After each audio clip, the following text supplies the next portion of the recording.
ये पहले हेमंत सोरेन और उसके बाद अरविंद केजरीवाल, ये दोनों का जमानत क्या कहता है? क्या है इसके मैसेज, क्या है?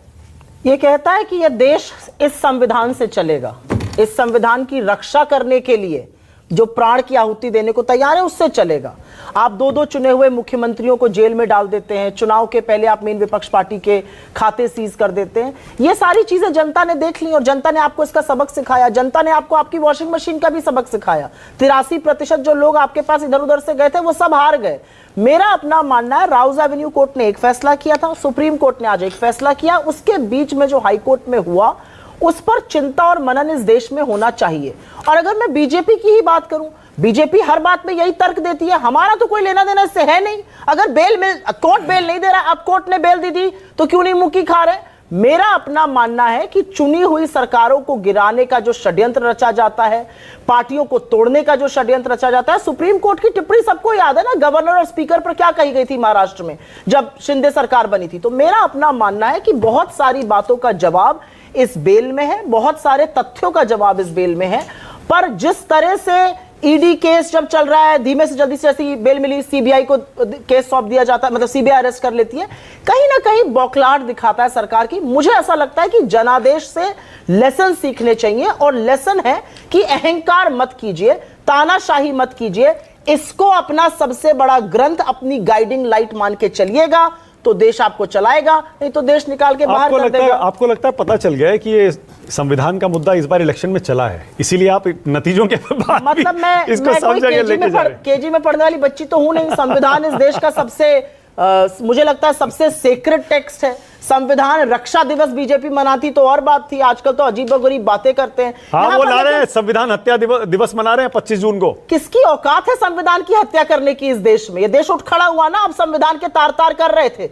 आप ये सोचिए सरकार की नैतिकता, संविधान रक्षा भी कह सकते थे, संविधान हित भी कह सकते थे, संविधान बचाओ दिवस भी कह सकते थे।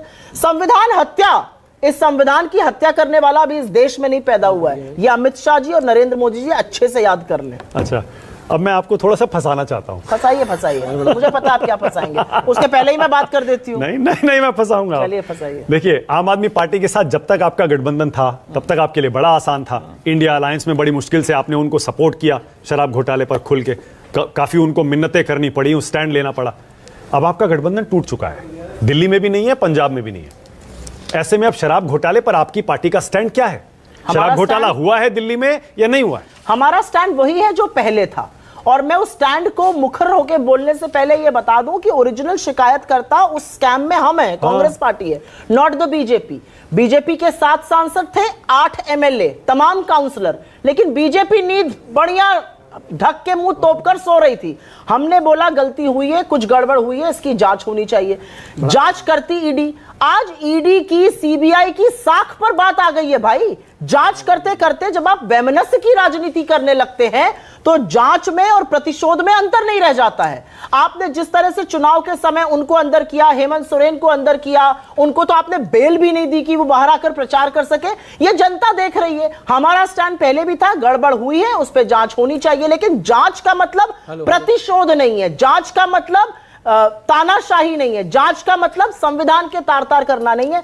और आपसे ये किसने कहा कि हमारा गठबंधन? हाँ, हम गुजरात में अलग लड़े, हम दिल्ली में भी अलग लड़ेंगे, हम लोकसभा चुनाव में एक साथ हैं। सैद्धांतिक तौर पे इस संविधान के लिए और इनकी रिहाई के लिए हम बिल्कुल प्रतिबद्ध हैं। अभी हाल में दोनों ने अपना स्टैंड क्लियर किया ना, बाकायदा डिक्लेयर किया कि हमारा लोकसभा तक था। एब्सोल्युटली, हमारी स्टेट यूनिट्स बिल्कुल अलग है।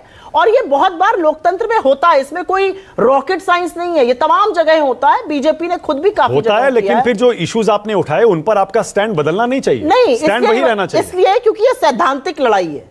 अगर हमारा स्टैंड बदलता तो हम मौका परस्त होते, लेकिन हम मौका परस्त नहीं है बीजेपी की तरह। जब तक महबूबा मुफ्ती जी के साथ सरकार थी वो बड़ी आदरणीय थी, जैसे ही सरकार खत्म हुई वो किसी गैंग का हिस्सा बन गई। हम बीजेपी नहीं है, हम इंडियन नेशनल कांग्रेस है। सैद्धांतिक लड़ाई लड़ते हैं, हमारा गठबंधन रहे ना रहे, हम साथ चुनाव लड़े या ना लड़े, सैद्धांतिक रूप से जो उनके साथ हुआ हम उसके खिलाफ थे, आज भी हैं। तो सैद्धांतिक रूप से क्या केजरीवाल को इस्तीफा देना चाहिए या नहीं देना चाहिए? मुझे ऐसा लगता है कि एक चुने हुए मुख्यमंत्री के साथ जो इस सरकार के इशारे पर एक एजेंसी ने किया, वो आत्मचिंतन का विषय, पहले उस पर चर्चा होनी चाहिए।